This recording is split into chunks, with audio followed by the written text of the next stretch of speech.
So there's been a lot of new eyes on the channel and on Dying Light 2. You know, it is right around the corner. There's been a lot of awareness generating, and with this curiosity and this new sense of crushing anxiety that's just growing each and every day as we get closer to that launch day, there's been a topic generating that I want to touch on. Now, it's not exactly a brand new topic, especially for those that have been devouring each and every small piece of information they can get their hands on, but it's still something I wanted to mention because in some respects I think people are getting their expectations out of hand. And plus I want to have this as a little bit of a conversational piece and not just share my own personal experience with the PlayStation 5 and the more powerful hardware, but I want to hear from everyone else that has went from a PlayStation 4 or PlayStation 4 Pro or even an Xbox One over to an Xbox Series X or a PlayStation 5 and what it was like to really experience those games that were updated. But over the last year or so, all the way back in 2020 is actually the first time Tymon Smektala, the lead game designer over at Techland, has actually mentioned the Dualsense controller. And ever since then, we've been getting sporadic interviews and articles dropped on how Dying Light 2 is actually going to be supporting the DualSense capabilities, from adaptive triggers, haptic feedback, and of course 3D audio. To explain exactly what the hell that means in layman's terms, adaptive triggers simulate resistance to give a more realistic experience. So you're going to get a different level of resistance on your triggers and how far you got to pull back depending on whether if you're using a bow, a rocket launcher, a machine gun, or even just your fists. Haptic feedback, on the other hand, refers to the controller's rumble or vibration. The difference in the PlayStation 5's controller is instead of the whole thing shaking, it has the ability to pinpoint sensations. So while the triggers refer to you,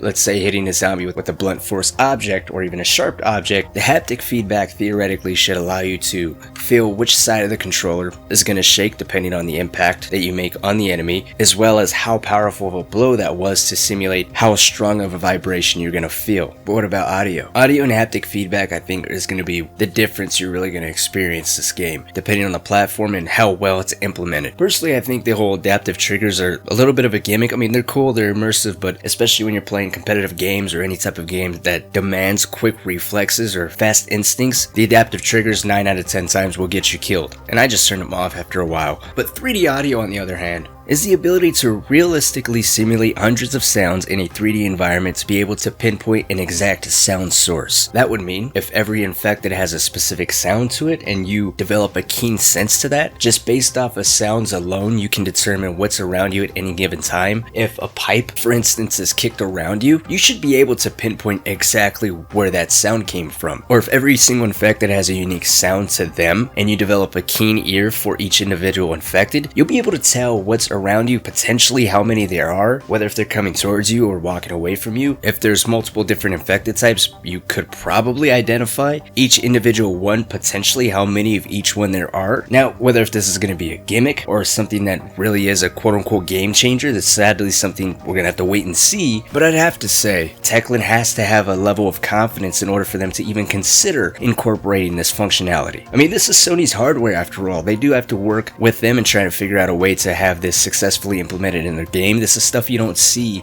really done outside of Sony exclusives. I mean, Doom Eternal for sure has adaptive triggers, but I don't think they incorporated 3D audio or haptic feedback, and if they did, I personally couldn't tell that much of a difference. Dying Light 2, on the other hand, has so many different nuances though. This would mean, if incorporated correctly, not only would you have a little bit of an audio advantage where you can pinpoint sounds rather than just have a general idea, which is still good in of itself, don't get me wrong, but you would just have a little bit more accuracy over everyone else in terms of the sound design, making nights much more terrifying. But it would also mean, in terms of haptic feedback, depending on what you're doing, let's say combat for instance, your weapon type, how many hands the weapon requires to swing, whether if it's a blunt force object, a sharp object, if it's modified, if it has nails, electricity, fire, ice, depending on the weapon type, depending on where you're swinging, where it connects, how powerful of a swing it was, should determine how strong of a vibration you get and where exactly on the controller it's going to vibrate. And I'd imagine it would differ from whether if you're performing a drop kick, a vault, or anything with your hands or feet. I said it before and I'll say it again. It seems like this game is the true next generation title. I mean, Xbox Series X and PlayStation 5 has really been out for a little over a year.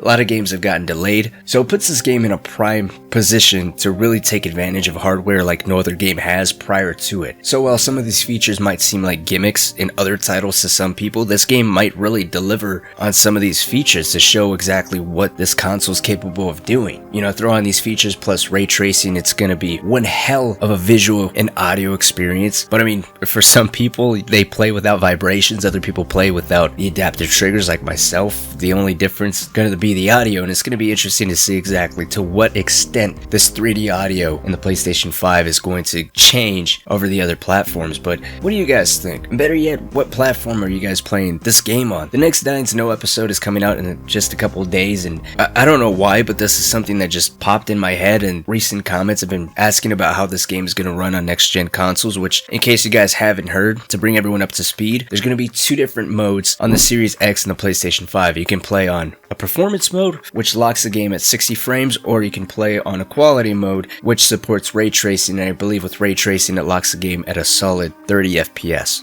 Or 30 frames. And of course, these are the PC requirements because people have been asking for that as well. It's been around everywhere, but so that way you can just find it in one space. Here it is. Well, let's talk. What do you guys think? How do you think this is going to impact the difference, if you think it's going to have much of a difference at all? Would you like them to go a little bit more in depth on the DualSense and next gen with the next Dying to Know episode? I mean, I know a lot of people are looking forward more to last gen gameplay, which we still haven't gotten and probably won't get to after this Dying to Know, but who knows? Like always, guys, my name is Cynic. Thank you all so much for watching.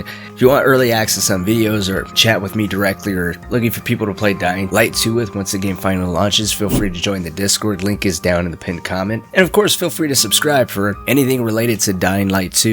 But until next time, I'll see y'all later.